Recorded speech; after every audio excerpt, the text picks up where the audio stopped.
بسم اللہ الرحمن الرحیم۔ السلام علیکم میرے پیارے دوستو، امید ہے اللہ دے فضل و کرم نال آپ خیریت سے ہوں گے۔ تو دوستو، کیا آپ جانتے ہیں برصغیر میں اسلام کی پہلی درسگاہ کون سی تھی؟ تو آج میں آپ کو ایک پاک ہستی کے بارے میں معلومات دوں گا جن کا نام ہے حضرت بابا حاجی شیر المعروف دیوان صاحب۔ حضرت بابا حاجی شیر المعروف دیوان صاحب ضلع بہاڑی کا تاریخی قصبہ دیوان صاحب، جو کہ بورے والا سے 18 کلومیٹر کے فاصلے پر واقع ہے۔ یہ قصبہ ماضی میں کتوال یا کتوالی کے نام سے مشہور تھا۔ حضرت بابا حاجی شیر کا خاندان اس علاقے کا حاکم تھا۔ اسے ایک علاقائی ریاست کی حیثیت حاصل تھی۔ حضرت بابا حاجی شیر، جو اپنے دور کے بہت بڑے صوفی بزرگ تھے، ان کی نسبت سے اس کا نام چک دیوان صاحب مشہور ہو گیا۔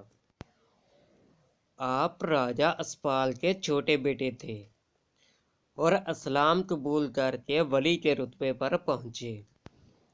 آپ کی پیدائش 30 ہجری اور آپ کی شہادت 138 ہجری میں ہوئی۔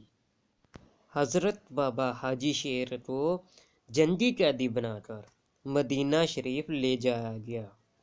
آپ نے وہاں جانا کہ اسلام کیا ہے اور اس کا مقصد کیا ہے، تو آپ نے حضرت امام حسین علیہ السلام کے دستے مبارک پر 27 رمضان مبارک کو اسلام قبول کیا اور مختلف صحابہ کرام سے دینی علوم حاصل کیے، اور آپ نے حج بھی ادا کیا۔ آپ کی بہن کے علاوہ آپ کے خاندان کے لوگ اسلام قبول کرنے کی وجہ سے آپ کے مخالف ہو گئے، اور بعض روایات کے مطابق آپ کے قبیلے کے لوگوں نے ہی آپ کو شہید کر دیا تھا۔ اور آپ کی بہن کنگن برس کی قبر آپ کے مقبرے میں واقع ہے، اور یہ دربار برصغیر کی پرانی درسگاہ ہے، اور جمعے کے دن تقریباً 4000 سے 5000 تک لوگ جمعہ ادا کرنے آتے ہیں، اور عام دنوں میں 500 سے 1000 لوگ آتے ہیں۔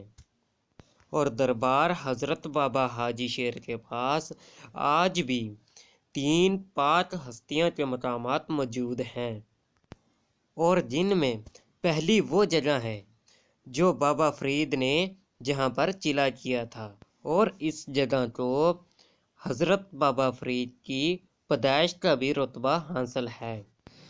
اور اس جگہ کے قریب ایک کنواں بھی موجود ہے جس کو چا فرید کے نام سے پکارا جاتا ہے، اور لوگ اس کنویں سے پانی حاصل کر کے بیماریوں سے شفا حاصل کرتے ہیں۔ قصبہ دیوان صاحب میں ایک چھوٹی سی مسجد بھی ہے، اور کہا جاتا ہے کہ اس مسجد کے ساتھ ہی بابا فرید کا گھر تھا، جہاں اس کے بیٹے نصیر الدین کی قبر بھی موجود ہے۔ اور اس مسجد میں اللہ تعالیٰ کے 4 ولیوں نے قیام کیا۔ ان ولیوں میں حضرت شہباز قلندر، حضرت ماخو جلال الدین بخاری، اور حضرت بہاؤالدین ذکریہ، اور حضرت بابا فرید گنج شکر نے یہاں پر قیام کیا تھا، اور اس وجہ سے اس مسجد کو 4 یار بھی کہا جاتا ہے۔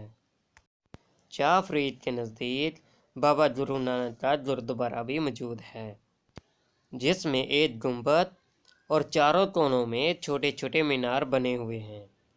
اس مقام پر بابا گرو نانک نے چلا گاہی کی تھی، اس لیے اس جگہ کو سکھوں نے تعمیر کیا تھا، اور اس جگہ کو اعلیٰ مقام حاصل ہے۔